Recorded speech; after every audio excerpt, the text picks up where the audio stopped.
নমস্কার বন্ধুরা, আর আমি তন্ময়। এই ভিডিওটাতে ক্লিক করার জন্য তোমাদের সবাইকে অসংখ্য ধন্যবাদ জানাই। আমি বারাসাতের ছেলে, আর বারাসাতের বিভিন্ন জায়গা যেগুলো দর্শনীয় স্থান আমি তোমাদের দেখানোর চেষ্টা করেছি। কিন্তু বারাসাতে আমার বাড়ির খুবই কাছে একটা জায়গা রয়েছে,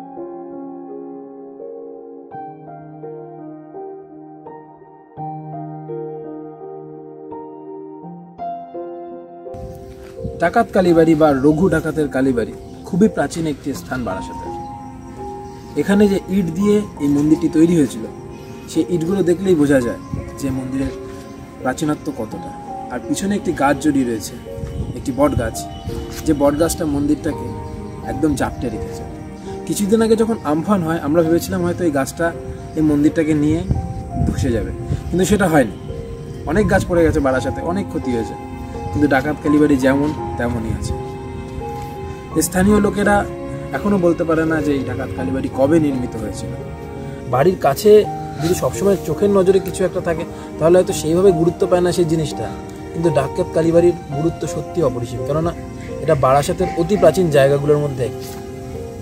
বর্তমানে ডাকাত কালীবাড়িতে একটি ছোট মন্দির তৈরি হয়েছে পাশে, আর সেখানে প্রত্যেকদিন সন্ধ্যাবেলায় হরিনাম সংকীর্তন হয়, ঈশ্বরের আরাধনা করা হয়, ঢাকঢোল পিটিয়ে কীর্তন গান হয়।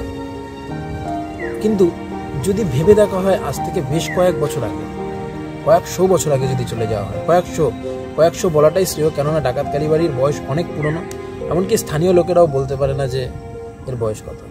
তখন এই এলাকা পুরো জঙ্গলে ভরা ছিল। তো ডাকাতরা, সেই রঘু ডাকাত, তো এখানে যে ডাকাত ছিল রঘু ডাকাত, সেই রঘু ডাকাত মা কালীর আরাধনা করার জন্য জঙ্গলের মধ্যে একটি কালী মন্দির নির্মাণ করে। আর তারপর থেকে সেই মন্দিরটার নাম হয়ে যায় ডাকাত কালীবাড়ি। তো বন্ধুরা, এই ভিডিওটা যদি তোমাদের ভালো লেগে থাকে তাহলে অবশ্যই একটা লাইক করবে, শেয়ার করবে, আর যারা নতুন তারা প্লিজ সাবস্ক্রাইব করো। সবাই খুব ভালো থাকবে। Keep loving, keep supporting.